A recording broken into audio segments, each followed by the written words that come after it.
be seen using light microscope with maximum resolution of 0.25 micrometer and the electron microscope. All objects are visible by electron microscope due to high resolution, while the light microscope, the resolution is 250 nanometer. Any object which is smaller than 250 nanometer cannot be seen by light microscope.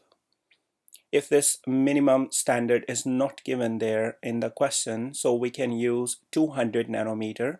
Why? Because the visible spectrum wavelength is 400, half of that is 200, and if any object is smaller than 200, that cannot be seen by light microscope.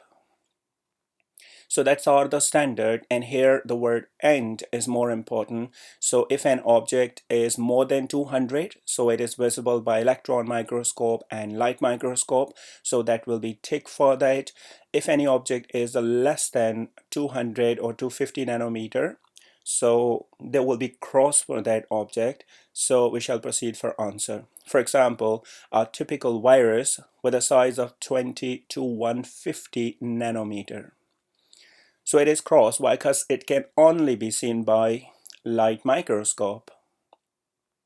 A mini virus with a 680 nanometer, so it is more than 250, so it can be seen by light microscope and electron microscope. A Pandora virus is 1000 nanometer, is more than 250, can be seen by both. So here in the table, the first and second column most probably will give you answer. So for example, a typical virus, so in a typical virus there should be B, C and D are correct option. Why? Because there should be cross. It can be seen only by electron microscope. So you're supposed to cross the A and proceed to the next column with B, C and D. Now in the next column, they're supposed to be tick, and while the C and D are cross, so it confirms the B is our correct answer. If you got time, like you spend less than 1 minute, proceed to the third column, otherwise skip it and move to the next question to save time. So Pandora virus can be seen by both. They're supposed to be tick, so in this way the B is our correct answer. Question number 2. The diagram shows an eyepiece graticule. So whenever in a question the diagram shows word or statement comes, so you need to focus on the given data. Whatever the data is given there, the answer is in that. So the diagram show the eyepiece graticule. So here we have eyepiece graticule, it's mentioned there, and we need to draw, this one is stage micrometer. So in this type of question, sometime the least count is mentioned in the question, or sometime you have to calculate the least count of eyepiece graticule. So if you got a least count of eyepiece graticule, you are in a position to measure the object size. So for example, the whole length of the graticule shown covered 12 division of stage micrometer. So there's a stage micrometer, there are 12 divisions. So these are equal to the whole length of the eyepiece graticule, which consists of 100 divisions. Second statement, 100 division in 10 millimeter of stage micrometer. So stage micrometer, if it contain 10 millimeter, so within the 10 millimeter there's a 100 division. So with this reference, we're going to find the smallest division measurement of stage micrometer. So one division of the stage micrometer, 10 millimeter over 100, so that is 0.1 millimeter. So one least count of the stage micrometer is 0.1 millimeter. Now the graticule micrometer division in a 1 unit of stage micrometer, So according to second statement, so 100 division are equal to the 12 division of the stage micrometer. So 100 divided by 12 is equal to 8.33. That's a recurring value. So it means 1 unit of stage micrometer contain 8.33 eyepiece graticule. So it means 8.33 is equal to what? 0.1 millimeter. Now 1 unit of eyepiece graticule, so that's the total length, 0.1 millimeter over 8.33, so this will give us 0.012 millimeter. So if we multiply to the 1000, this will give us 12 micrometer. So the actual size is equal to 12 micrometer. So if we measure this actual size, so this is equal to 30 units of the eyepiece graticule. So 30 multiplied 12, this will give us 360 micrometer. So the C is your correct answer. So in this type of question, you need to get the data from the question statement and find the least count of the eyepiece graticule with the reference of stage micrometer unit.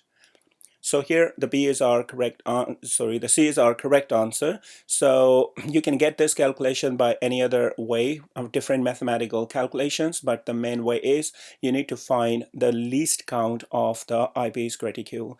We're going to proceed to the question number 3.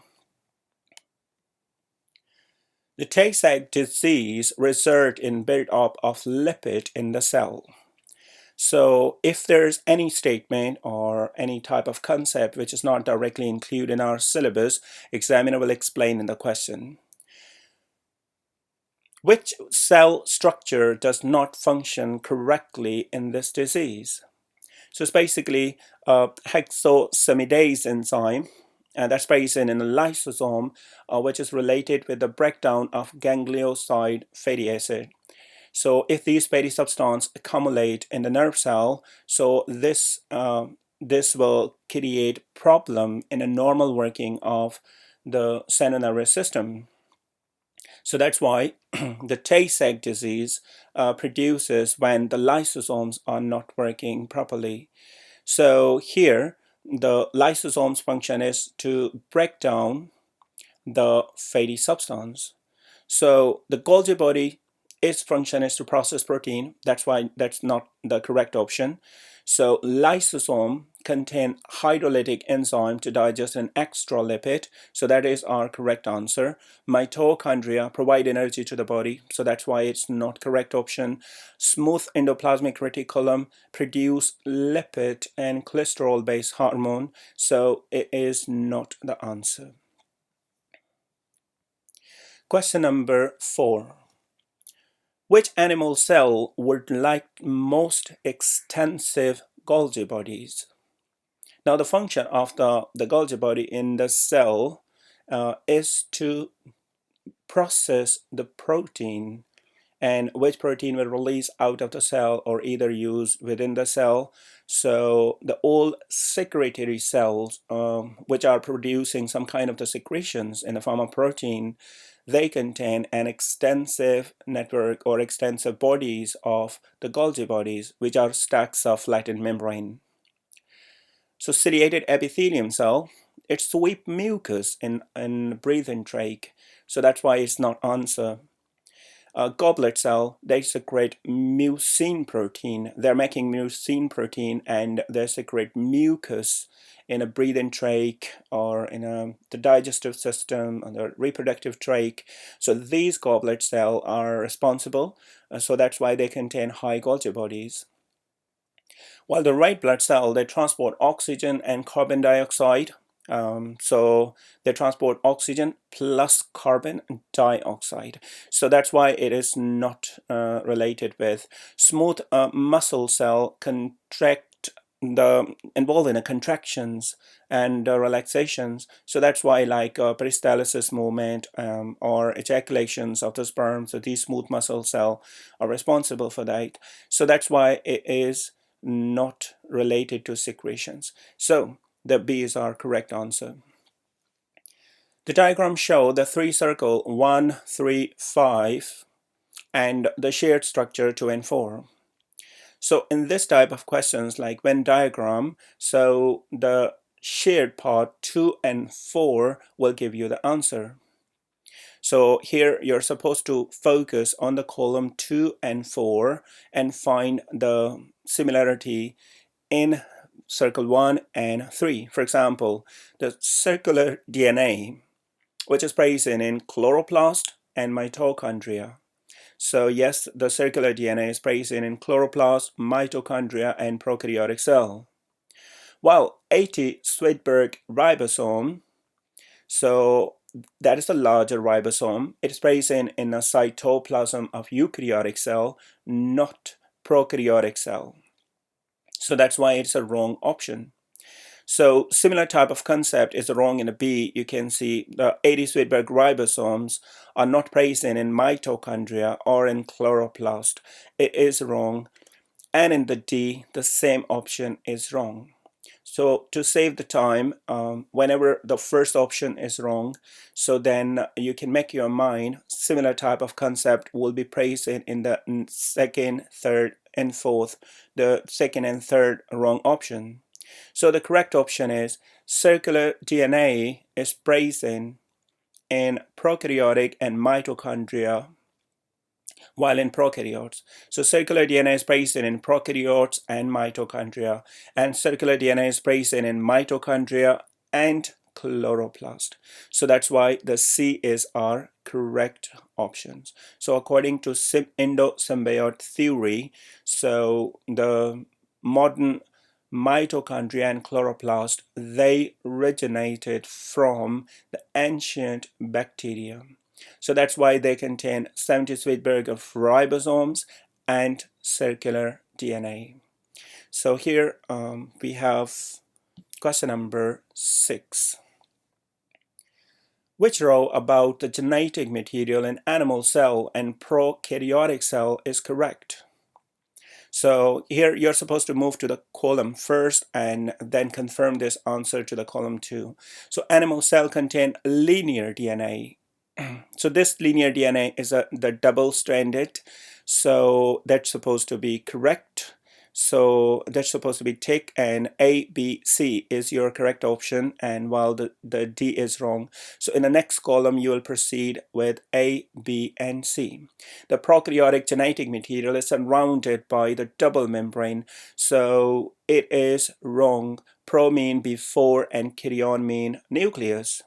So these cells were present before the formation of nucleus. So that's why their genetic material is not membrane bounded. So they're supposed to be cross for this option. So A and B is wrong. So if there is a B is wrong, so in that way the D is also wrong there. So in the previous column we were following A, B, and C. So in the next column, the A and B are wrong. So it means C is your correct option. So prokaryotic genetic material is a double-stranded DNA. So yes, it is a double-stranded DNA. It's a circular DNA, and the double-stranded DNA, which is present in mitochondria, chloroplast, and prokaryotic cell. So you can confirm your answer from the third column, but if there is no time, skip it and move to the next question. What is present in all viruses? So when the word all is coming, and always and not and or and, so you need to be very careful in these questions because this is indication of answer. The uracil nitrogenous base, which is only present in RNA, while some of the viruses have a DNA, so that's why it's the wrong option. The ribosome present in only RNA, while some of the viruses contain DNA. So, sorry, that's a ribose sugar. So we have two types of sugar, the ribose sugar and deoxyribose sugar. So ribose sugar is present only in RNA, while the deoxyribose sugar is present only in DNA. So the ribose sugar It's not in DNA, so that's why some of the viruses which contain DNA, so it is not present in that. The thymine, which is present in only DNA, while some of the viruses contain RNA, so that's why it's not part of that. So guanine is present in both either DNA or either RNA. So this nitrogen space is a part of the both object, so that's why it is correct option. So in the next year, examiner will design this type of question, and examiner will ask the questions like which is not present in all viruses. So in that way, the correct option would be at that time like in uracil, ribose, or thymine, which are present in only one type of the genetic material, while it's not present in other. So while rest of other options will be like guanine and adenine and phosphate group, which are present in all. So question number 8. The test for non-reducing sugar require second Benedict test to carry it out. So we are conducting the Benedict solution test. First Benedict solution test if it is non-reducing sugar. So this non-reducing sugar will stay blue. And then we add it with a hydrochloric acid and heat to 90 to 100 degrees Celsius and at the boiling point. So around 90 degrees Celsius, it get activation energy to break down the glycosidic bond. And then we neutralize it with the base. And after neutralization, then we conduct the second, that's a Benedict solution test. So that's a procedure. So we're going to find which statement is providing the correct process or correct step. So before carrying the next Benedict solution test. So first A, perform the Benedict test and which gives a negative result. It's correct. Warm gently. So warm gently is a slow warming that is 35 to 37 degrees Celsius is not sufficient activation energy to perform hydrolysis. So in that way, this is not correct option. The B, perform Benedict test with color of solution remaining red. So it's not non-reducing sugar. If the color become red, this is reducing sugar. Now perform the Benedict test with color of solution remain blue. It is correct. Boil with a dilute hydrochloric acid. It's correct. And neutralizes with sodium hydrogen carbonate. So these are the correct option. So that one, these are correct statements, and C is our correct option. The D, perform the Benedict test, which gives negative result, fine, and neutralizes with, it's supposed to be hydrochloric acid, but it's a wrong, sodium hydrogen carbonate, it's a wrong. And second, the warm gently is also wrong. So the correct statement is C. The question number 9. Here we have a different types of bonding, like for example, ester bond. So this ester bond is formed between alcohol and carboxylic acid by the condensation reactions. So when alcohol and carboxylic acid combine together and they release the water molecule and make the bond in which oxygen is between alkyl group and carboxyl group, this is ester bond. Now this ester bond is present only in glycoside, and is present in lipids. Second, we have a glycoside bond. The glycoside bond is a form between two monomer of the carbohydrate by condensation reactions. So oxygen is between the two monomer of a carbohydrate and the peptidic bond. So this peptide bond is present between two amino acid by condensation reaction. So we're going to make a key in our mind. So which bond will be found in a glycolipids and glycoprotein? So glycolipid, it contains glycoside bond plus ester linkage, while glycoprotein contains glycoside bond plus peptidic bond. So here the common is glycolipid. lipid, which is present in both. So that's why we will follow this key and to find answer, the bond 1. So glycolipid only. So if there is a glycolipid only, which is present only the bond 1, so it is and the correct. So while you can see the glycolipid only contain ester, it do not contain peptide. So this is only present in glycolipid, not present in glycoprotein. Bond 2 is present in glycolipid and glycoprotein, it's correct. And the bond 3 is present only in protein, not in glycolipid. So in this category of question, if there is so much data is there in a question statement, so most probably the answer will be in option A and option B, to save the time for the student. So that's why whenever there is a lot of data is given there, so you can make your mind, it's not 100% correct, but you can make your mind, most probably the answer will be in A and B. So here the A is our correct option. What about the B, the glycolipids and glycoprotein? So glycoprotein do not contain lipid. So if you found like this is wrong option, so don't go to the next second and third column to save time. Now the C, the glycoprotein only. Now glycoprotein do not contain ester linkage, and glycoprotein in a D do not contain ester linkage. So you can proceed to the next question.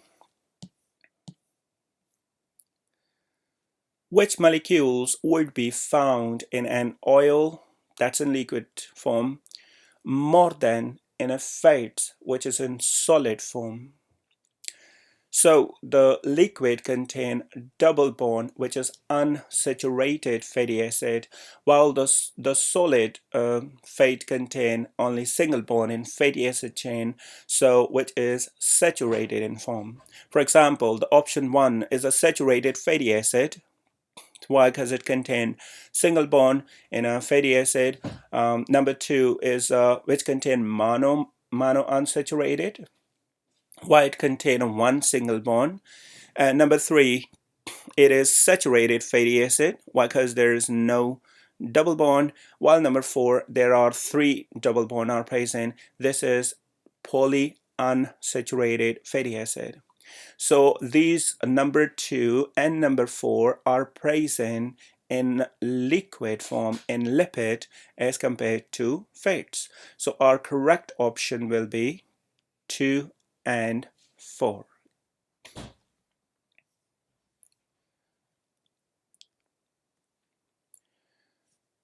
The question 11, which are about the bonding found in primary, secondary, tertiary, and quaternary structure.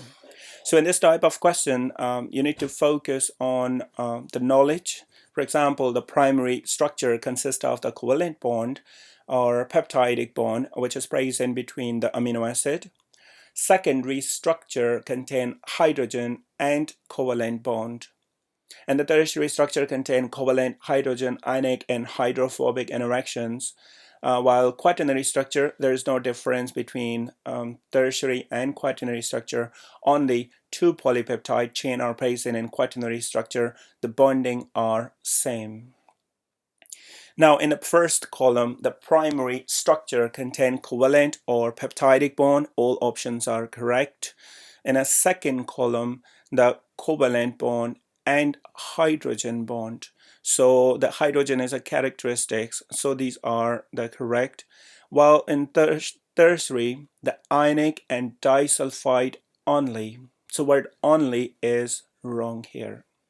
So whenever the word always, only, not, and, or is coming in the question statement, so these are indication for answer.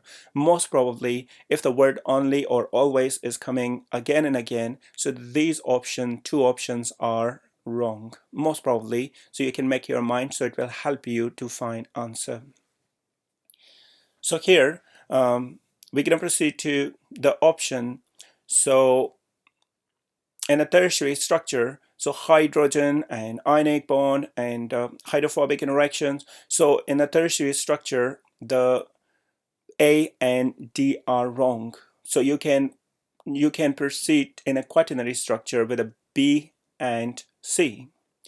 So in a B and C, you can see the first hydrogen bond ionic covalent hydrophobic interaction, it is correct for B, while it's wrong for C, because these all bonding are not present.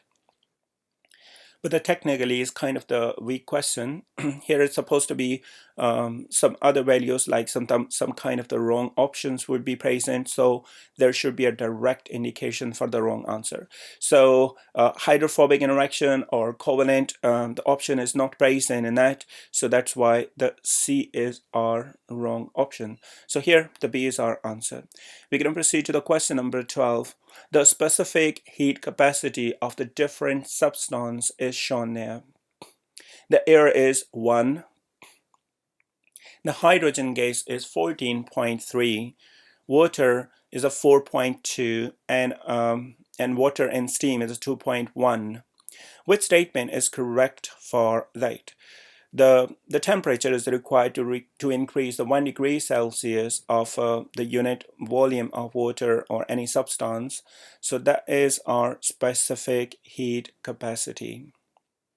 So if it has a more specific heat capacity, it needs more temperature or high heat to increase its temperature.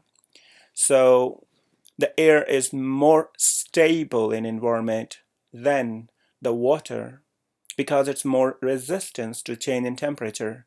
So the word more is wrong here. The air is less stable environment than water. It is less resistance. Why? Because the air specific heat capacity is 1, while the water specific heat capacity is 4.2, or in a steam 2.1. So that's why it is low. So word more is wrong. Number B option, it takes more energy to raise the temperature of hydrogen gas than it does raise the temperature of our water. So the hydrogen gas has highest specific heat capacity. So it takes less energy, it's supposed to be. So that would be of so that's one. We're going to say it again. The hydrogen gas contain a 14.3. So specific heat capacity is high. So it takes more energy to increase the temperature of the hydrogen gas as compared to the water. Yes. So it is the correct statement. So for making it the wrong statement in upcoming exams, so examiner will give you a split the hydrogens to water, water to hydrogen here. Now in the C, a specific heat capacity of 4.2 joule per gram. So of mean, it takes 4.2 joules of energy to vaporize 1 gram of liquid water. So it's not specific heat capacity, it's a heat of vaporization. So that's the wrong definition. There are more hydrogen bond between water molecule in a gas than between the water molecule in a liquid. So there are less hydrogen bond are present. Why? Because when the liquid form convert into vapor form, so the hydrogen bonds are broken down between the water molecule. So that's why the water molecule escape from the surface of liquid. So that's the word more is wrong here. The question number 13. The solid line on the graph represent the product form over the time of further reactions in a cell. So which other lines represent the effect of aiding the enzyme for this reaction? So when we observe the solid line, it's mentioned there. So if you're aiding the enzyme, it should increase the rate of reaction, but overall product will stay constant. For example, in A, so you can see the rate of reaction is high as compared to the solid line, but at the end, the overall product concentration stays same. But this reaction took place in shorter time. While in B, the enzyme cannot increase the product. Why? Because overall the product concentration is high as compared to the normal reactions. So enzyme can only speed up the rate of reaction while it cannot increase the product concentration. Enzyme in a C, so if you can see that the rate of reaction is slower, so enzyme can only speed up the rate of reaction. It cannot speed down or slow down the rate of reactions. While the D, the enzyme does not decrease the total product. So end product is less by aiding the enzyme. So enzyme is not decreasing the total product. So that's why the A is our correct option. The graph shows how the rate of enzyme-controlled reaction is affected by change in temperature. All other variables were standardized. So standardized mean we kept constant all these other variables, only the temperature is increasing or decreasing. So if there is a temperature along x-axis, and by increasing the temperature, the rate of reaction of enzyme is increasing in x region. So what is the factor limiting a rate in a region x? So the substrate concentration, it is constant. It's not mentioned along variable along x-axis. And in the same way, the enzyme concentration, it is constant. It's not mentioned in a variable. So the temperature is a variable. By increasing the temperature before the optimum range, the rate of reaction is increasing. So that's why in the region x, the temperature is the limiting factor. Why it contain or it control the rate of reactions. Number of empty active site is a constant and not mentioned in a variable, so that's why the C is our correct option. The question number 15. How will removal of reversible non-competitive inhibitor affect the enzyme catalyzed reactions? So if you're observing enzyme catalyzed reaction, so that's a normal reaction. That's with a V maximum. And if you add non-competitive inhibitor, so non-competitive inhibitor is not similar to the actual substrate of enzyme. So that's why it will bind to other than active side or allosteric side. So it will not affect the concentration of the substrate, mean which is required to get a maximum speed. So that's why it will not affect the Michaelis-Menten constant or a concentration of the substrate which is required to get a maximum speed, but it will decreases the V maximum. So overall the maximum velocity of the enzyme will be affected. So what's the key here? So the Km will remain constant because it is not dealing with the actual substrate, while the Vmax will decrease. So in option A, the Km will decrease. This is wrong. In option B, the Km will increase. That's wrong. In a Km, in option C, the Km will not change. It is correct. And Vmax will increase. So it will increase by removing or removing reversible non-competitive inhibitor. So C is our correct option, and the D, once again, Vmax will not change. That's the wrong option. So question number 16. The dimensions of the 3-Agar cylinder, the X, Y, Z are summarized in a table. So by using this data, we need to keep in our mind, by increasing the size, the surface area to the volume ratio decreases. So if you're observing this data and you can make a key, for example, if the radius is increasing, so the size of the structure is also increasing. So for example, the Z with the highest radius, and it will has the smaller surface area to the volume ratio because it has a bigger size. And in the same way, the X with the 2, so that has the comparatively smaller, and then the number 1.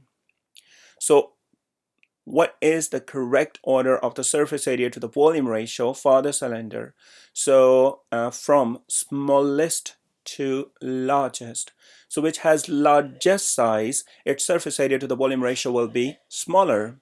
So in that way, our option is going to be Z is on the smallest because it has 5, and then X is further smaller, it is 2, and then Y is further smaller, it is 1. So C is our correct option. Now some students start calculating first the surface area, then the volume, then they divide the surface area to the volume to get a ratio. So it is a time wasting process. So it's not mathematics, it is biology paper. So always focus on overall idea and go for answer. So that's why no need to calculate a deep calculation of these, the surface area and volume and wastage of time. So overall idea, just keep the key in your mind and proceed for answer. The 3 individual plant leaf cells were each placed in a different solution of 30 minutes, and each solution had different water potential. So which row correctly shows the change in the volume of 3 cells after 30 minutes? So first column is the water potential of the solution lower than to the cell. So if there is a water potential in a solution and outside of the environment is lower, so mean inside its water potential is high. So this is what the outside is, the salt is high. So this is our hypertonic environment. So in this hypertonic environment, if the outside, the salt is high, so water move from inside to the outside, and in this way, the size should decrease. So that's why the option A and B are correct. While in column 2, equal to the cell. Now, the water potential, mean concentration of the water, is equal from inside to outside. So the net movement of water from moving from inside to outside and outside to inside should be same. So that's why the overall size of the cell will stay same, not increase. So there will be no change. So option A is wrong. So that's why the B is our correct option. You can proceed to the question, the column 3 if you got a time. Otherwise, skip it and move to the next question. So higher than the cell. So if there's water potential is higher than the cell, mean it is hypotonic environment. So water move from outside to the inside of the cell, because water always move down their concentration of the gradient or behind the salt. So that's why the cell size will increase. So B is our correct option here. Which row is a representation of one chromosome at the beginning of prophase of mitosis and the number of the DNA strands in the chromosome? So we can see in a prophase of mitosis, we have the chromosome with 2 chromatid, and each chromatid contain one DNA molecule, and each DNA molecule contain 2 strands. So appearance of the one chromosome, so C and D are wrong. Why? Because it contains a single chromatid which will produce after anaphase. Now the number of the DNA strain in A, there are 2 chromatid and 2 DNA molecule, and there's supposed to be 4 DNA strain. Why? Because each DNA molecule contains 2 strain, so here it's supposed to be 4. So that's why the number 2 is wrong. And the B, there is the 2 chromatid and 2 DNA molecule and 4 chromatid. So B option is correct here. Which event are the part of mitosis? Now in the mitosis is consist of prophase, metaphase, anaphase, and telophase. In a prophase, so the chromosomes are condensing, and in the metaphase, the chromosome arranged to the equator of the cell. Anaphase, the chromatid separate from each other, and telophase, the chromatid, the half set of the or full set of the chromosomes, they gather to the opposite pole, and then cytokinesis starts. So until cytokinesis, it is part of the mitosis, cell division. So interphase is out of the mitosis, cytokinesis is out of the mitosis, mitosis, while telophase is a part of mitosis. So only 2 is our correct option. So D is our correct option here. The statement about the gene and protein involved in a breast cancer. So protein coded by BRCA1 gene inhibits the growth of breast cancer. So it decreases the breast cancer. The protein coded by P53 gene suppresses the tumor. So it also decreases the breast cancer. So which combination of gene is most likely to result in breast cancer? So if these both genes are absent, so there is most likely that there will be breast cancer. So, or the result is due to the mutation of these genes. So if there is a mutated gene, so either their protein will not form, or either they will produce an abnormal protein. So option A is correct here. Why? Because if there's absence of these two genes, that they reduces the breast cancer. So that's why there will be more chances of breast cancer. So that's why we are waiting. We are looking for the double cross of these two genes. So in this type of question, first you are supposed to read the whole statement, make your mind what these genes are doing, and then go to the question. Another question, most likely. So, and these are highlighted words are more important to get answer. The photograph shows a cell during mitosis. So what is happening in this cell? So we are observing the chromatid are getting separate from each other and moving toward the opposite pole.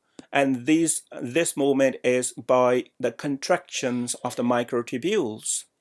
Now, if you're observing like these finger-like projections of the chromatid, so this is anaphase. And here are two options, two events are taking place. First, contractions of microtubule, and second, the movement or separations of the chromatid with the long, the finger-like projections. But if these finger-like projections will gather to the opposite end, then the telophase will start.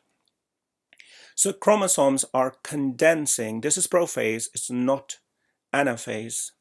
Centromere are moving to the opposite pole, so contractions of microtubule moves and centromeres toward the pole. So it is correct, and spindle microtubules are shortening. It is correct. So 2 and 3 are correct options. So C is our correct answer. Which diagram correctly show the structure of the piece of the DNA? So the DNA molecule contain two strands, and that's the double strain. One strain is moving upward, other is downward, antiparallel. So, and the second, the guanine is coming opposite to the cytosine. Adenine nitrogen space is coming opposite to the thymine. So option A is wrong. Why? Because uracil, it is not present in the DNA, it's present in RNA. So opposite to the adenine, there's supposed to be thymine with 2 hydrogen bonds. Now B option is wrong. Why? Because the both strains are moving in the same directions. It should be opposite. So that's why it's wrong. Second, the C option is wrong. Why? Because the base pairing is wrong. Opposite to the adenine, there should be thymine. And opposite to the guanine with the triple hydrogen bond, there's supposed to be cytosine. The option D is correct. Why? Because it's double strain. One strain is moving up, other is down, and the nitrogen space is opposite of adenine to the thymine, guanine to the cytosine. So it is correct option. The bacteria were grown in a medium containing the nitrogen isotope number 15. So this is heavy isotope of the nitrogen. So after the several generation, all the bacteria DNA contain the nitrogen isotope number 15. So if we transfer the same bacteria to that environment which contain isotope number 14, mean lighter isotope. So this lighter isotope will become the part of next DNA molecule in the bacteria. So if we left this bacteria in a one medium for 14 to get a one generation, and then we let it to divide again to get a second generation, and in this second generation, according to semi-conservative mode of replication, what will be condition of the DNA? So for example, you can observe the first bacterial DNA was the isotope number 15 and 15. And after semi-conservative replications, the double-stranded DNA converted into single-stranded, and each strain got a new DNA strain, and it converted into double-stranded once again. So it is hybrid, 100% hybrid in first division. While in a second division, once again, it will split into single strain and it will get another strain with the isotope number 14. Why? Because it's only available in this medium.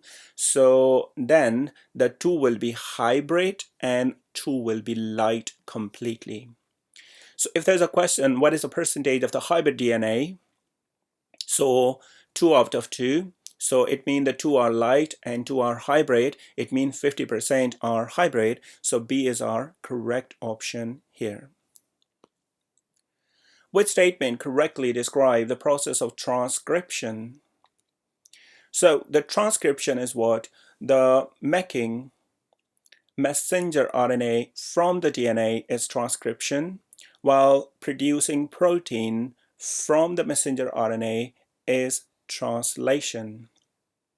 So in the translation, two other characters involved. That's the ribosomal RNA and the transfer RNA. So here first, the messenger RNA is decoded by the ribosome to produce a specific amino acid chain. This is translation. It's not transcription. A sections of the DNA is converted to RNA by the RNA polymerase enzyme. This is transcription, not the translation. Yeah, it is. The transfer RNA transfer amino acid to ribosome. This is translation to make protein. So the only two is correct statement. So the D is our correct answer. So sickle cell anemia is caused by mutations in an allele, the gene that code for beta globin polypeptide of a hemoglobin. So the diagram show the sequence basis in a small sections of the template strain of a DNA. So if you get a template strain of the DNA of normal DNA with hemoglobin and the sickle cell hemoglobin. So these are the triplet codon, which I highlighted with the different colors. For example, CTG, CTG, it's a common. ACT, ACT is a common. This is triplet codon. Only difference is what? The red one, the A is adenine is being replaced by thymine. So this is only difference. Now what's going to happen, for example, the DNA, and this will produce the messenger RNA only by thymine will change into the adenine, or that will be why? Because there is no in the thymine and messenger RNA, and then the transfer RNA will contain anticodon sequence. So how will the mutation in an allele result in production of the altered version of beta globin polypeptide? So a different version or different structure of the beta globin polypeptide. So a transfer RNA molecule with anticodon GUG, that's a guanine uracil guanine, will form hydrogen bond with altered codon on messenger RNA. So on the messenger RNA, that's the GUG, it is on the transfer RNA, it's supposed to be CUC, but there is a CAC. So that's an altered version. So that's why it is correct statement. Now, all the amino acid coded for after the mutation will be different. All amino acids are not different. All other amino acids are same. Only one of the amino acid will change. This one due to mutation, like A is replaced by T. So that one, the only one will change. The word all is wrong. The messenger RNA transcribed from the sickle cell allele will contain codon CAC. This is correct. You can say CAC instead of codon CUC, the T, thymine, is not present in RNA. So that's why the T is wrong here. The ribosomes will be unable to continue the translations of the sickle cell messenger RNA after altered codon. So ribosome will not will continue. Here is written unable, so they are able to continue. They produce a complete protein, but by the alterations of only one amino acid. So A is our correct statement. The plant diagram of transverse sections through the dicotyledonous plant stem is drawn by the student. They had stained the sections with a chemical that stain the lignin. Now, lignin is present in the xylem, and the xylem tissues are inside of these vascular bundles Z, while the phloem tissues are outside the W. So which row is correct? Statement for the tissue W and Z. So you can see the W, the phloem A and B are correct, while it's not xylem. So we shall proceed with A and B to the next column, the Z. Xylem, yeah, it is correct. The stained tissue, it's supposed to be xylem, so that is W is the xylem. So sorry, that's the W is the phloem and Z is the xylem. So that's why our correct option is B. Which route must water travel through a plant using the symplastic pathway? So symplastic pathway is what? The cytoplasmic to cytoplasmic movement through the plasmatasmata or cell connection is called the symplastic pathway, while cell wall to cell wall movement is called apoplastic pathway. So from the soil into the root hair cells by vacuole, this is endosmosis or osmosis. From the soil into the root hair cell wall, this is by diffusion or absorption. From the root hair cell wall to the root cortex, so this is apoplastic pathway because it's moving cell wall to cell wall. From cortex cell wall into endodermal cell. So if the water is moving into the endodermal cell, it has to pass through the Caspanian strips, which are hydrophobic in nature. So that's why it has to pass through. So this is symplastic, the pathway. So 4 is correct option. So from the endodermal cell into the xylem, this is exosmosis. The type of osmosis are not completely the symplastic. From the leaf mesophyll cell wall into the air spaces, this is evaporation. So that's why this question was kind of ambiguous. So that's why it was not discounted. So in the next year, when this question is coming in exam, so the option 4 is related with the symplastic pathway. The plant leaf seen in a transverse sections with a microscope shows the feature listed there. A thick waxy cuticle with the upper surface. So there's a low water supply adaptations like xerophyte, sunken stomata, if the stomata are not exposed to its adaptation for a low water supply, rolled leaf, so the edges are curved, so adaptation for low water supply. So what is the leaf adaptation for? So the option C is correct. It decreases the water loss by transpirations. So by the transpirations, it decreases. So that's why the xerophyte adaptation is correct. So decrease in carbon dioxide, it's irrelevant. Increase in water loss by transpiration, it is related to hydrophyte, it's irrelevant.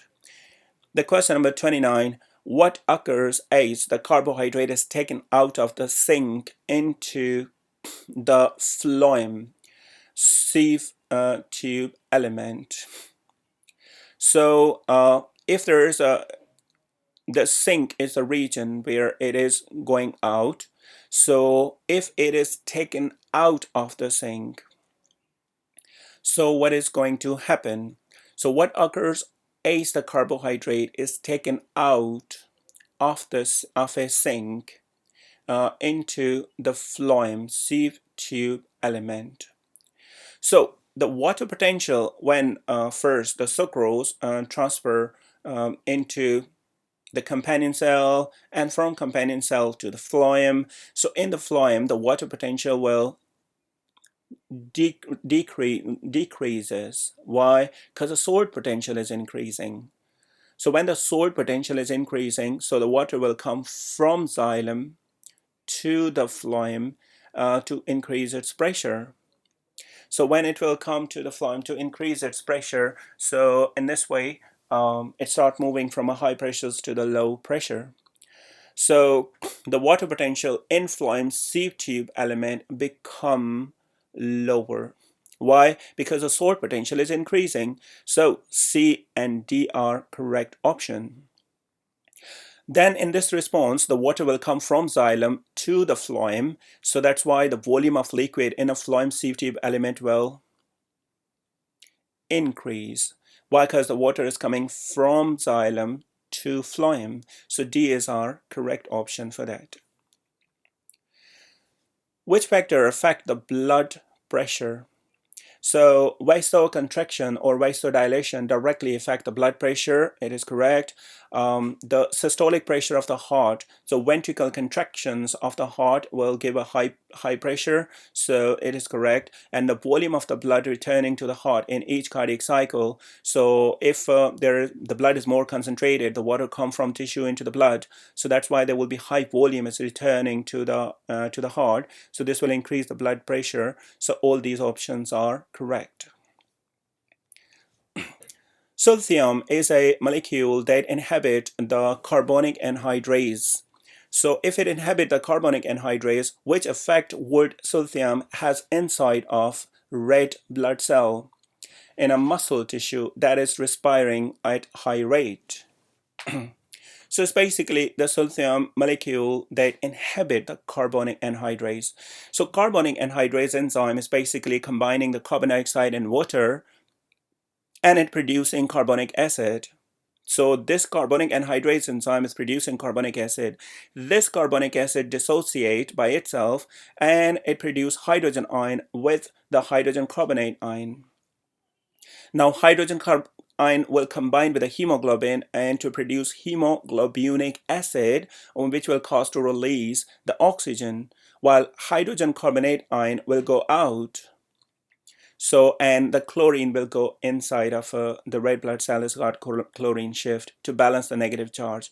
So this whole process, so silicium is an enzyme inhibitor for the carbonic anhydrase enzyme. So in this response, a decrease in the rate of formation of hemoglobinic acid. So it is correct. Why? Because if the carbonic anhydrase enzyme will inhibit it, it will produce less hydrogen carbonate and there will be less hydrogen available and there will be low hemoglobinic acid. Why? Because hydrogen ions bind with a hemoglobin to produce a hemoglobinic acid. So that's why it will be less due to inhibitions of the carbonic anhydrase enzyme. So a decrease in the pH value. So instead of decrease, it will increase. Why? Because if there is the carbonic anhydrase will work, it will produce more hydrogen carbonic acid, and there will be decrease of pH value. But it will increase the pH value. And decrease in a chlorine shift, decreases. So an increase in the rate of chloride shift. So there is not increase. Why? Because the hydrogen carbonate will be low. There will less number will go out. In the same way, the chlorine will less number will go inside of the cell. So that's why the decrease.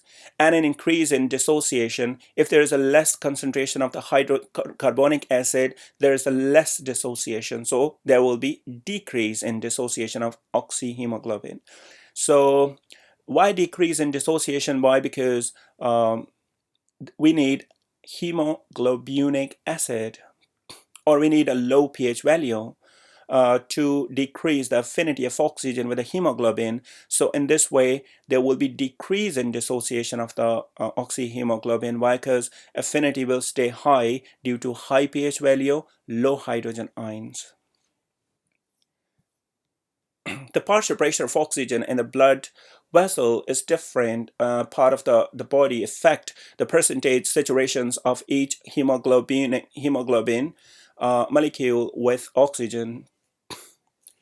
So when in active muscle, when in resting muscle, and arterioles in the lungs. So which statement explain the difference in situations between the resting and active muscle?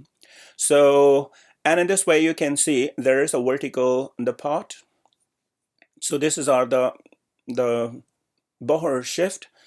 So in this Bohr shift, we need to explain about the difference between the when in active muscles and when in the resting muscles.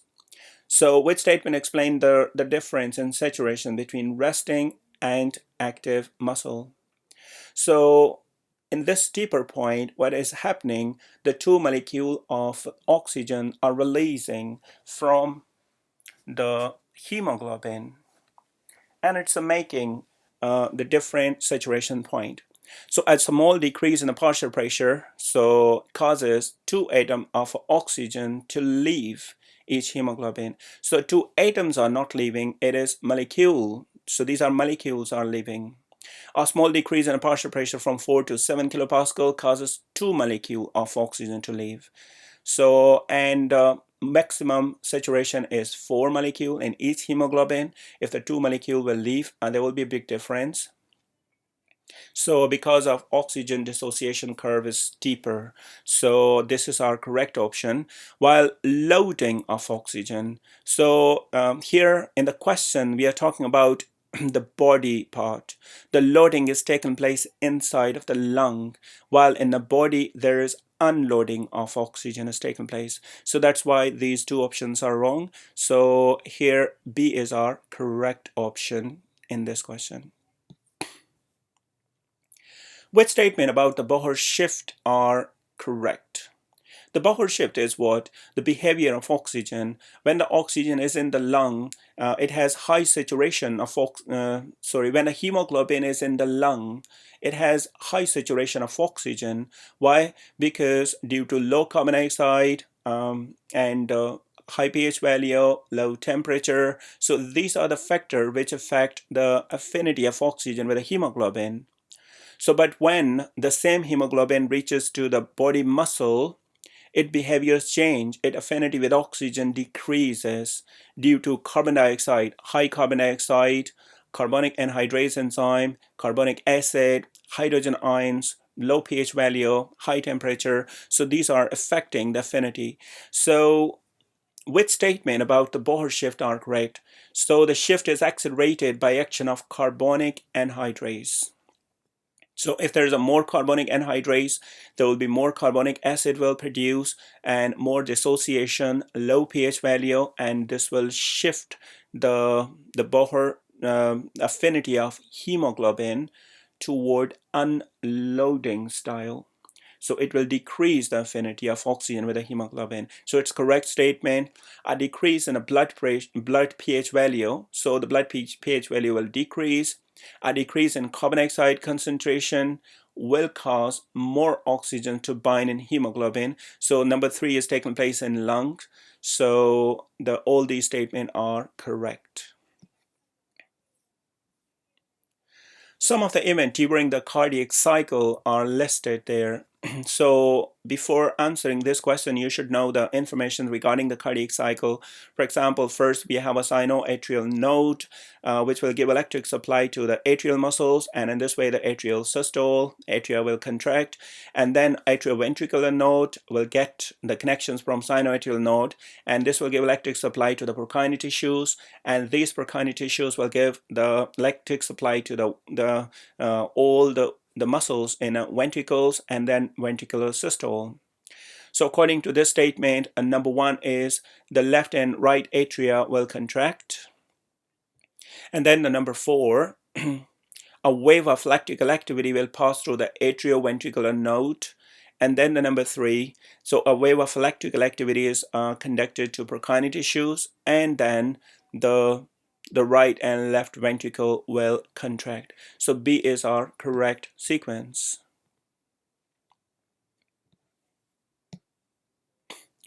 The oxygen and the carbon dioxide enter and leave after blood in a capillaries of alveoli. So this question is discounted because these statements are ambiguous. So oxygen and carbon dioxide only passes through one cell. They passes to the multiple, many cell membrane layer. So many cell layer, or you can say one cell layer and many cell membrane. This is kind of ambiguous term to reach us to their destinations. So that's why it's the wrong option. Oxygen move out of the blood. So here it's supposed to be cell, so then it will be a clear statement. And carbon dioxide move into the blood during the gases exchange. So overall, it is the correct statement. So the oxygen is moving out of the blood into the lung, and the carbon dioxide is moving into the blood into the lung. So the statement is supposed to be correct. Oxygen moves into the blood, and the carbon dioxide moves out of the blood into the alveoli during gases exchange. So that's why it is a wrong statement. So the oxygen rapidly diffuses in alveoli, and carbon dioxide rapidly diffuses out of the alveoli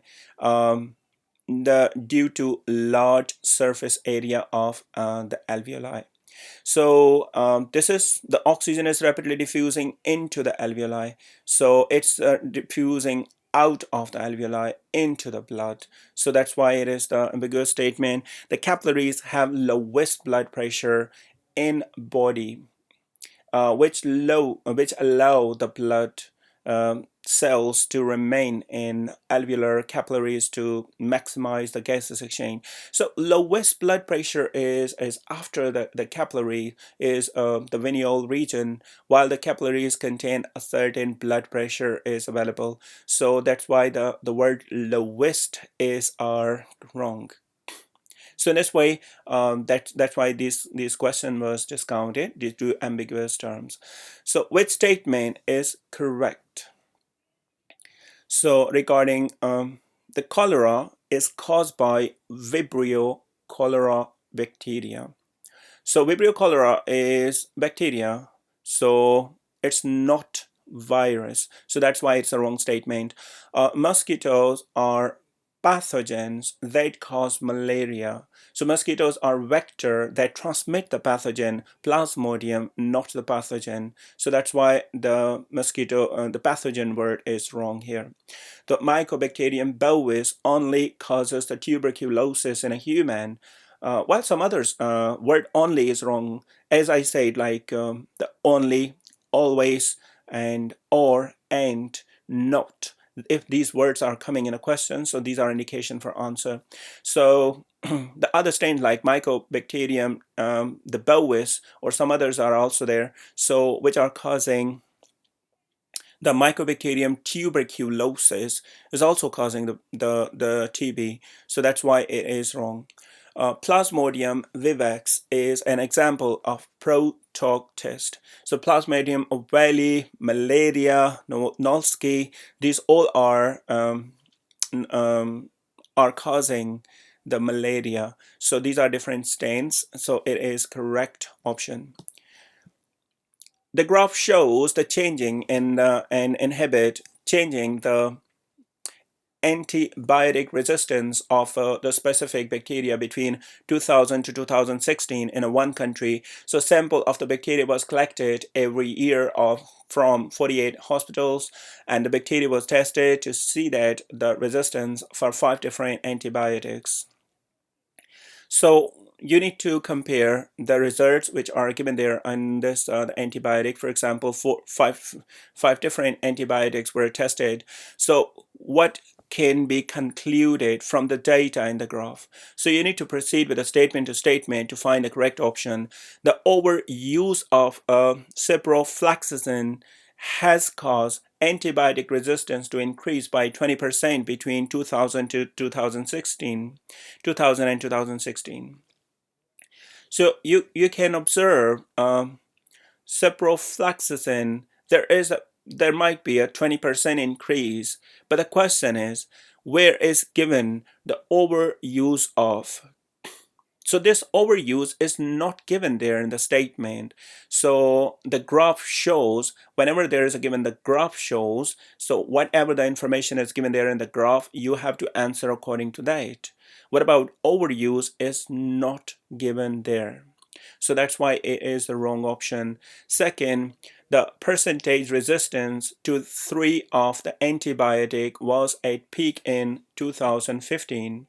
So if you can observe in 2015 here, so you can see azithromycin, this is in peak, penicillin, this is in peak, and ciprofloxacin, this is in peak. So these three are peak as compared to tetracycline and other, so it is correct option according to given data. So change in the treatment of a guideline have caused. Now, the change in the treatment have caused, it might cause that, but it's not mentioned in the question. So that's why it's the wrong option. The percentage of resistance of the bacteria is higher in 2016 in all antibiotic. So when you're observing in 2016, in all, word all is wrong here. When we observe about tetracycline, it was lower. So the tetracycline percentage resistance was lower and then it increases. So that's why word all is wrong here. So correct option is B. Some responses made by the cell of immune system to the pathogen are listed there. So for example, the mitosis, so immunity system divides the cells, and these cells divide again and again by mitosis and increase the number of the cell.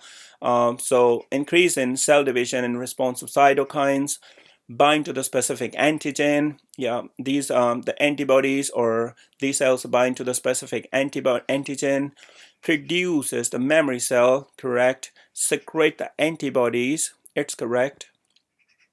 So which responses are correct for B lymphocytes? So B lymphocyte give the immunity response by dividing again and again, producing antibodies, binding to the antigen to get the information, manufacture antibodies, and produce the memory cells. So these all options are correct regarding the function of B lymphocytes. The question number 39, which statement about the uses of monoclonal antibodies are correct? The monoclonal antibodies can be injected into the patients to give active immunity. So monoclonal antibodies are providing passive immunity, not active immunity.